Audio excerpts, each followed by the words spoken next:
मदन गोपाल बस गई हूर में तेरी छवि मदन गोपाल बस गई हूर में तेरी अजब अनोखी चाल बस गई हूर में तेरी अजब अनोखी चाल बस गई हूर में तेरी अजब अनोखी चाल बस गई हूर में अजब अनोखी चाल बस गई हूर में। राजली जय सजनी आज आनंद मारा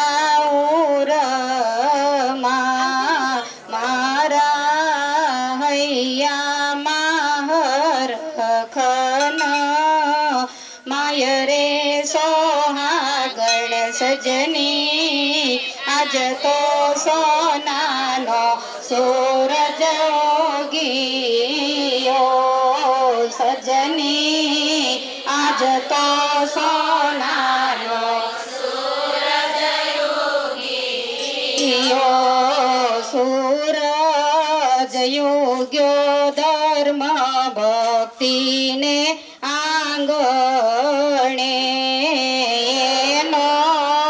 प्रकाश नवखंडे थाय रे सोहागण सजनी आज तो सोनानो सूरज उगियो सजनी आज तो अवाज काढो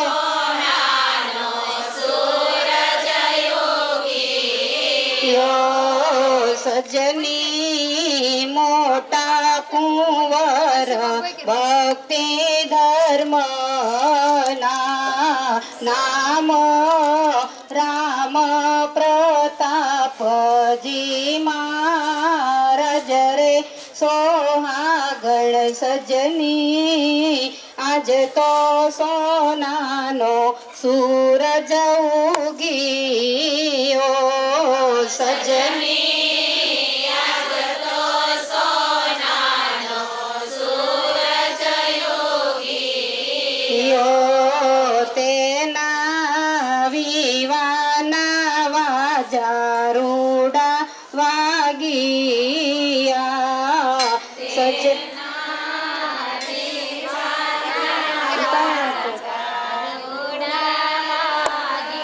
जय जय कर रे सोहागण सजनी आज तो सोनानो सूरज उगियो सजनी वृषनी वाड़ी मां आंबो मोरियो सजनी सारी शीतळ एनी छाय रे सोहागण सजनी आज तो सोनानो सूरज उगियो सजनी महिमा अलौकिक जाणीने दीदी बलदेव प्रसादे कन्याय रे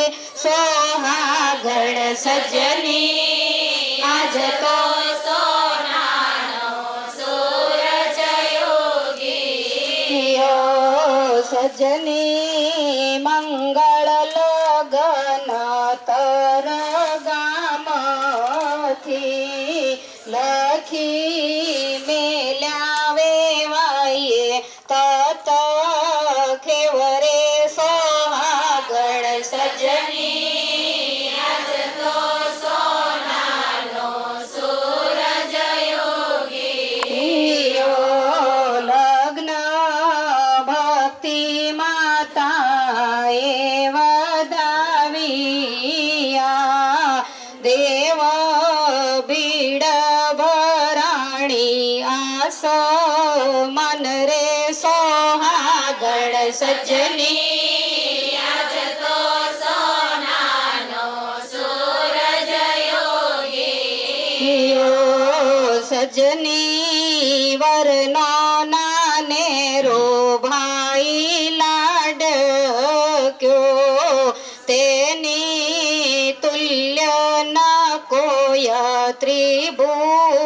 વન રે સોહાગણ સજની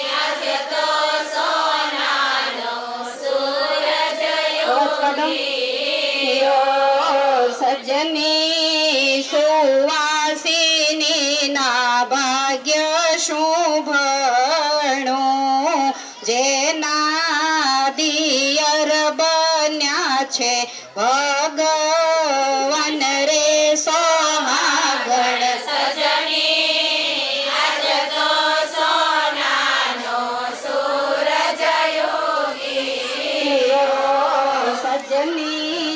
વરની શોભાને હું સુવર્ણવું રતિ પતિ થાય છે થકિત રે સોહાગણ સજની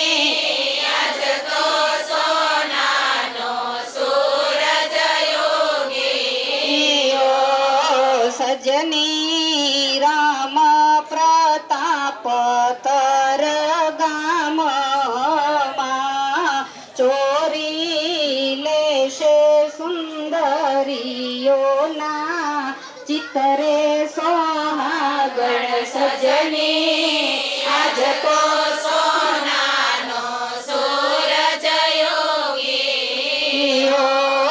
સજની સુકૃત સુવાસિની બાઈના કોટી કોટી જન્મના ફળ રે સોહાગણ સજની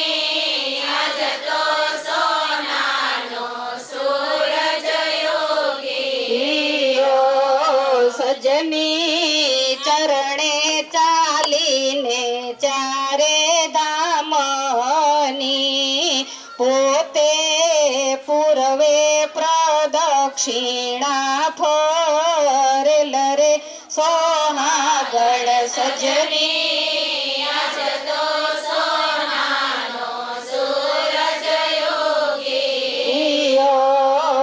સજની કોટી સાધન સાધ્યા સામટા ત્યારે મળ્યો આવરનો મેળા પરે સોહાગણ સજની આજ તો સોનાનો સૂરજ ઉગ્યો. આપણે ઉતાવળ બહુ છે એટલે કે કડી વાળવાનો મેળ નથી આવ્યો, તો આપણે તરગામમાં આવી અને બેઠા છીએ. યાત્રાળુઓ બધાય દર્શન કરવા માટે આવતા હોય, પણ હું એવું માનું છું ગાવડી મોટી 3 ગાડી લઈને રામ પ્રતાપભાઈની જાન પહેલી વહેલી, કારણ કે સ્લીપર કોચ ગાડી આ બાજુના રસ્તે રિસ્ક ક્યારેય લે જ નહીં. તમે જોવો છો અમે પાછળ હતા તો પેલી જે આ બહેનોની ધરતી છે ને એક વ્હીલ ઉપર એક વ્હીલ લટકતું હતું, એના ઉપર એને વળાંક લીધો. એટલે ડ્રાઈવરોને માલિકને બધાને ખૂબ ખૂબ ધન્યવાદ આપવો પડે. અને બીજું કે જીપ આટલી બધાને મળે નહીં, 2 દિવસ આપણે પોષણ થાય નહીં, અને આવવું એ નક્કી હતું અને ભાગમાં હોય તો જવાય. બીજા હરિભક્તોની ઈચ્છા હતી પણ કાંઈ મેળ પડ્યો નહીં. એટલે આ છે તરગામ, રામ પ્રતાપભાઈનું સાસરું, સુવાસિની બાઈનું જન્મસ્થાન છે. તો આ જગ્યા છે એ એમના સાસરાનું ઘર નથી, એ ગામની અંદર છે થોડે દૂર, પણ આ જગ્યાએ મહાદેવજીનું મંદિર હતું અને અત્યારે પણ થોડું નવું બનેલું છે. તો અવારનવાર સુવાસિની ભાભીની સાથે દુનિયામાં ભોજાઈઓ તો બધાને હશે, પણ ઘનશ્યામ મહારાજને જેવા ભોજાઈ હતા એવા આજ સુધી દુનિયામાં જોટો નથી મળ્યો. અને એવા ભોજાઈને જન્મ દેનારી ધરતી એટલે આ તરગામની ધરતી. બધી જ બહેનોએ સુવાસિની ભાભીના જીવનમાંથી ઘણું લેવા જેવું છે. નંદરામજીને ભૂખ લાગે ને એમ કે માં મને જમવા આપો, તો એમ કે ઘનશ્યામ કાકાને બોલાવી લાય. મારો નિયમ છે કે પહેલા મારે ઘનશ્યામ કાકાને જમાડવા ને પછી છોકરાઓને જમાડવા. તો આવી પરમાત્માના પ્રત્યે લાગણી સુવાસિની બાઈને હતી. અને આજે 2 દેશની ગાદી ઉપર આચાર્યોની આપણને જો ભેટ આપી હોય તો એ પણ આપણને સુવાસિની બાઈએ ભેટ આપી છે. રામ પ્રતાપજી મહારાજનો જ આખો ધર્મકુળનો પરિવાર છે. તો એવી આ પવિત્ર એમની પ્રાગટ્ય સ્થળી છે. પૂર્વ જન્મની અંદર જે રેવતીજી કહેવાતા પરમાત્માને રમાડવાની જેને ઈચ્છા હતી અને મહારાજ 1 વર્ષના હતા અને સુવાસિની ભાભી પરણીને આવ્યા ત્યારથી મહારાજનું ધ્યાન રાખતા અને મોટા ભાઈના જ્યારે લગ્ન થયા ત્યારે છપૈયાથી જાન આવી હશે. એ વખતે તો વાહનોમાં હાથી ઘોડા કે એવું કંઈક હોય. તો એવું લખ્યું છે કે મોતી મામાની સાથે મહારાજ મોટા ભાઈની જાનમાં ભરેલું જબલું અને ભરેલી ટોપી એ પહેરી અને હાથી ઉપર બેસીને આવેલા અને એટલા માટે વર ઘોડે અને વરનો ભાઈ હાથી. એટલે તરગામની સ્ત્રીઓએ એવું કીધું કે સજની વરનો નાનેરો ભાઈ લાડક્યો, એટલે એને હાથી ઉપર બેસાડ્યો. અને આ તરગામમાં જાન આવી ત્યારે રામ પ્રતાપજીને કોઈ નહોતા જોતા પણ ઘનશ્યામ મહારાજને બધાય જોતા હતા. અને રામ પ્રતાપજી મહારાજનું સગપણ પણ એવી જ રીતે થયું. અયોધ્યાની અંદર જન્મ સ્થાનકે બધાય દર્શન કરવા જતા હોય બળદેવ પ્રસાદ પરિવાર સાથે ગયેલા અને એ વખતે ધર્મદેવને એ પણ આવેલા, વાતચીત થઈ, બધા વિદ્વાનો હોય, પંડિતો હોય, ચર્ચાઓ થઈ અને ધર્મદેવે આગ્રહ કર્યો કે અમારા છપૈયા તમે આવો. અને એ છપૈયા ગયા અને નાના એવા ઘનશ્યામ મહારાજ રમે એટલે બળદેવ પ્રસાદે પૂછ્યું ધર્મદેવ આ એક જ દીકરા છે તમારે? તો કે ના, એક મારા મોટા દીકરા 19 વર્ષના છે એ બહાર ગયા છે. વાતચીત ચાલે છે ને એ વખતે રામ પ્રતાપભાઈ આવ્યા. રામ પ્રતાપભાઈ બહુ રૂપવાન હતા એટલે એને જોયા એટલે તરત જ બળદેવ પ્રસાદને સંકલ્પ થયો કે જમાઈ બનાવવા જેવા તો છે જ, પણ હવે એમને એમ ખાલી મહેમાન ગતિ આવ્યા ને સીધી વાત કેમ કરવી. પછી જમ્યા હાથે બધી વાતચીત કરી એટલે સહજ બળદેવ પ્રસાદે કીધું કે મારે 2 કન્યાઓ છે, એમાં મોટી કન્યા સુવાસિની કરીને છે. અમારી દીકરીનું અમારે શું કહેવું, રૂપશીલના ગુણનું ધામ છે. તો મને એવી ઈચ્છા છે કે તમારા ધર્મકુળમાં મારે મારી દીકરી દેવી, આવી રીતે કીધું. એટલે તરત જ ધર્મદેવે અને ભક્તિ માતાને બધાએ રાતોરાત વિચાર કરી અને સવારમાં જ રૂપિયો અને શ્રીફળ આપીને અઠવાડિયામાં લગ્ન લીધેલા. અને ધર્મદેવ બહુ મોટો રસાલો લઈ જાન લઈ અને અહીંયા આવેલા ને એ વખતે ધર્મદેવના ઘર કરતાંય બળદેવ પ્રસાદ આર્થિક રીતે ખૂબ સુખી હતા. એટલે સુવાસિની ભાભીને ખૂબ દાયજો વગેરે આપેલો. એ સમયની અંદર એવો રિવાજ હશે કે ગાડાઓમાં બેસીને નહીં પણ ડોલીમાં બેસીને કન્યા જાય. તમે ઘનશ્યામ મહારાજનું જન્મસ્થાન એના 3જા માળ ઉપર દર્શન કર્યા હશે. એક પ્રસાદીનું ગાડું છે અને એક પ્રસાદીની ડોલી છે. એ ડોલીમાં બેસાડીને સુવાસિની બાઈને અહીંયાથી છપૈયા સુધી લાવવામાં આવ્યા છે. એ પ્રસાદીની ડોલી આજ પણ ઘનશ્યામ મહારાજના જન્મસ્થાનક ઉપર આપણને દર્શન આપે છે. એટલે આ રામ પ્રતાપભાઈના વિવાહની વાત આપણી પાસે તો સમય નથી, નહીંતર બહુ સરસ મજાની વિવાહની કથા છે. તરગામનો છપૈયા જેટલો જ મહિમા. જેટલી વાર સુવાસિની ભાભી પિયર આવે એટલી વાર ઘનશ્યામને પહેલા તેડે ને પછી નંદરામને તેડે. ભક્તિ માતા સાથે ન જાય પણ ભાભી જાય એટલે મહારાજ પહેલા તૈયાર કે હું ભેગો જવાનો. બહુ વાર મહારાજ આવ્યા તમામ ક્ષેત્રોની અંદર, આખા ગામની અંદર. અને પછી તો મહારાજ નોતરે ચડે, કામણગારા બહુ. એટલે બધા એમ કે સુવાસિનીનો દિયર આવ્યો છે ને તો આપણા ઘરે એને જમવા. એક પણ ઘર બાકી નથી ત્યાં ઠાકોરજી જમ્યા ન હોય.